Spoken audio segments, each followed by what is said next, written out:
और मैं जनरली इसी बात में मैं सब जनरली में बातें करते रहता हूँ फैकल्टी मेंबर्स से, प्रिंसिपल साहब से, रजिस्ट्रार साहब से। मेरी एक ही पीड़ा रहती है, ये जो इनकी पीड़ा है वो पीड़ा मेरी पीड़ा है। मैं हमेशा ये चाहता हूँ मेरे बच्चे आए पढ़ें, क्योंकि हम आपसे फीस लेते हैं, हमारा कर्तव्य बन जाता है कि हम आपको पढ़ाएं। अगर आपको पढ़ने में कहीं दिक्कत आती है, टीचर्स के बारे में कोई कंप्लेंट है या किसी तरह की कोई भी कंप्लेंट अगर आपके पास है, या कोई सब्जेक्ट अच्छी तरह से पढ़ाया नहीं जा रहा है और हमें किसी एक्सपर्ट की जरूरत है, तो हम उसको लगाने के लिए भी तैयार है। मैं कई बार कह चुका हूँ। तो इसलिए क्योंकि हम पढ़ाएं किसको, जब तक बच्चे नहीं आएंगे तो पढ़ाने का तो मतलब ही नहीं है, किसको पढ़ाएंगे हम? अगर 2 बच्चे आते हैं, 2 बच्चों को क्या पढ़ाया जाएगा? मुझे बताओ। दूसरा, मैं टीचर से भी, फैकल्टी मेंबर सबसे मैं रिक्वेस्ट कर चुका हूँ कि आप अपना कोर्स पढ़ाते जाइए, जो पीछे रह जाएगा वो रह जाएगा, हम उसको वापस रिपीट नहीं करेंगे। ये मैं बार बार आप सबको मैंने कह दिया इनको, हम अपना टाइम और अपने एफर्ट जरूर लगाएं हम आपके लिए। जब कोई समझने के लिए तैयार ही नहीं है, कोई आने के लिए तैयार ही नहीं है, तो हम किसको पढ़ाएंगे? आपको मुझे कहते हुए शर्म आ रही है कि शर्म आनी चाहिए आप लोगों को कि हम यहाँ आते हैं पढ़ने के लिए आते हैं, किस लिए आते हैं हम यहाँ पर?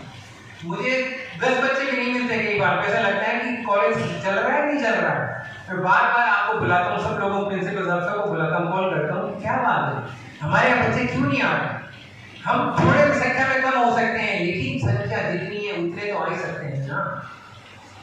आप हमारे कंप्लेंट करिए, पढ़ने में कोई दिक्कत आती है तो हमें बताइए, हम पढ़ाने के लिए तैयार हैं। बार बार जैसे आज इंजीनियर्स डे बना रहे हैं, जैसे मोदी साहब ने कहा 2-3 चीजें कर लेंगे तो जीवन में बहुत कुछ प्राप्त कर लेंगे आप। पंक्चुअलिटी जैसे बताया, डिसिप्लिन है, हम परफेक्शन, ये सारी चीजें तब आएगी जब सबसे पहले डिसिप्लिन, जब हमारे में डिसिप्लिन होगा तो सब कुछ कर सकते हैं हम करने के लिए। आज वो इतने विशिष्ट कार्य करने के कारण ही तो आज इतने बड़े आदमी बने ना। भारत रत्न जिसे अवार्ड दिया गया, एक छोटा बड़ा अवार्ड नहीं होता है। तो ये हम ठीक है उस लेवल तक अगर नहीं पहुंच पाते, लेकिन कुछ उनके पद चिन्हों पे तो चलने की कोशिश तो कर ही सकते हैं ना। अगर कोशिश करेंगे तो डेफिनेटली मंजिल प्राप्त करने में कोई ज़्यादा दिक्कत नहीं आती। और हमारे ऐसे बच्चे होते हैं जो आगे जाकर के कुछ न कुछ बन जाते हैं। तो मेरा आप लोगों से बस इतना ही कहना है, हाथ खड़ा करके मेरे को जितने बच्चे यहाँ उपस्थित हैं, हम डेली उपस्थित होंगे। और आज जैसे इन्होंने बताया कि हम पेरेंट्स को भी कॉल करेंगे। अब बहुत ज़्यादा मतलब यहाँ तक आ चुके हैं कि कहते कहते परेशान हो गए, एक खुद परेशान होते हैं, मैं कहते कहते मैं खुद परेशान हो जाता हूँ कि बच्चे क्यों नहीं आते हमारे यहाँ। अब आप लोगों को आदर्श ने आपका बैकग्राउंड आप जानते हैं, खुद ही जानते होंगे कि हमारा बैकग्राउंड कैसा है। मैं जहाँ तक सकता हूँ मिडिल क्लास वाले लोग होंगे सारे, लगभग मेरे ख्याल से हाई फाई वाला कोई व्यक्ति यहाँ पर नहीं होगा। तो मिडिल क्लास वाला व्यक्ति है, वो पेट काट काट करके आपको पढ़ाने यहाँ भेज रहा है कि आप एक अच्छा इंसान बन जाए। तो आपका क्या कर्तव्य नहीं बनता है? हम घर से निकलते हैं, मैंने खुद में फोन करके पूछा है, बात कहते हैं बच्चा तो निकल गया, कॉलेज नहीं आया क्या? तो बड़ी शर्म की बात हमारे लिए, मतलब हमारे लिए, आपके लिए। आप घर से कह के तो निकलते हैं, आप अभी आपको कुछ मालूम नहीं पड़ेगा। जब जीवन में आगे पहुंचेंगे, जब जाएंगे, तब आपको महसूस होगा कि अगर हम पढ़ लेते तो आज हम अच्छे इंसान बन जाते। ये हमने पढ़ाई करी है एमआईटी के अंदर, हमें हमारे इसी के अंदर पढ़ के निकले यहाँ पर। हम डर के मारे सीधे क्लास में घुस जाते थे, कभी क्लास मिस नहीं करते थे। तो आप एक बैग आती है, पेरेंट्स को पता नहीं, सेकेंड ईयर में आ गया, थर्ड ईयर में आ गया, फोर्थ ईयर में आ गया। अरे फोर्थ ईयर में आ गए, लेकिन तुमने क्या सारी बैग क्लियर कर ली क्या?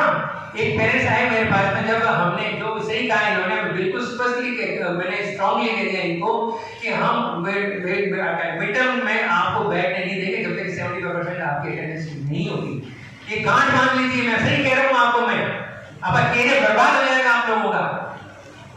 हम कह रहे हैं आओ पढ़ने के लिए, कोई चीज समझ में नहीं आती तो मैंने इनको भी कहते हैं 2 से 3:30 बजे का पीरियड जो होता है, टाइम जो होता है, वो उसके लिए तैयार बैठे हैं आपको पढ़ाने के लिए। क्यों नहीं पढ़ते हो आप लोग?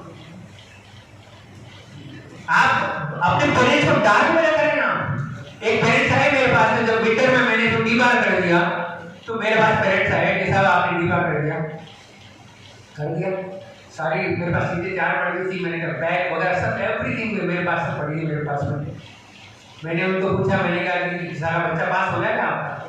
हाँ तो बिल्कुल सब पास है। वो उस बच्चे के 14 बैग थी, फाइनल ईयर में आ चुका था, 14 बैग थी। क्या वो इंजीनियर बन जाएगा? अरे क्या समझते हो, जब आप जाते हो, जब आप जाएंगे घूमेंगे फिरेंगे नौकरी के लिए, सबसे पहले आपको देखते बैग तो नहीं आई थी ना आपकी, सब होशियार हो गए आप ये सोचते हो कि मेरे 80% नंबर आ गए, मेरे 55% आ गए, लेकिन उसमें बैग कितनी रही थी आपकी, वो काउंट करती है इसमें। जब आप जाते हो किसी के पास में, सबसे पहले हम अलाउ नहीं करते कि बैग आगे नहीं करें। मैं कई बार मैं इंटरव्यू बोर्ड में जाता हूँ, सबसे पहले एक ही चीज देखते हैं कि बैग तो नहीं है ना इसलिए। तो ये चीजें ऐसी हैं जिनके अंदर अपन को सोचना चाहिए कि भाई अभी आपका समय पढ़ना, बर्बाद मत करिए इसको किसी भी कीमत पर। जितना आप इसमें डिवोशन देंगे उतने आगे फल मिलेगा आपको। मेरा बस केवल इंजीनियर्स डे मनाना कर, इंजीनियर्स डे मना लिया हमने, मजाक कर लिया उनको, तो चले गए, ये नहीं है। हम उनके नक्शे कदम पर चलने की कोशिश करें। मैं ये नहीं कह रहा हूँ कि हम उस तक पहुंच जाएंगे, पहुंचना हमारे में से पहुंचेगा कोई, लेकिन हम प्रयास कर ही सकते हैं ना। जो चीजें हमारे हाथ में है वो तो हम कर ही सकते हैं ना। यूनिफॉर्म में तो आप देख तो सारे ऐसे बैठे हैं, आज लगना चाहिए क्या यूनिफॉर्म बच्चे लगते हैं कि हाँ ये इस कॉलेज से पढ़ने वाले बच्चे हैं, ऐसे लग ही नहीं रहा है कि बच्चे। आप जैसे उठा के कई बार होता है ना, राजनेताओं की मीटिंग चलती है, बुला के आते हैं, सब बैठ जाते हैं, ऐसा लग रहा है सारे यहाँ पर बैठ गए। आज अगर यूनिफॉर्म होता लगता है कि बाबा स्टूडेंट्स लगते हैं सामने। तो दिस इज द रीजन कि हमारा नाम कैसे होगा, हमारा पढ़ने से नाम होगा हमारा। क्योंकि मुझे भी बड़ी शर्मिंदगी महसूस होती है, बार मैं वो कहता रहता हूँ फीस समय पर जमा करिए। स्कॉलरशिप अगर नहीं आ रही है आपकी, स्कॉलरशिप आ जाती है उसके बाद समय पर जमा नहीं करते, ये बिल्कुल तय करिए। 2 अगस्त लास्ट डेट थी आपकी जमा करने फीस जमा कराने की, अगर 2 अगस्त तक नहीं जमा करें पर भी 500 रुपीज फाइन लगेगा। इसलिए आप समय पर फीस जमा कराएं। इससे रोटेशन चलता रहता है, अपने आप रोटेशन चलता है।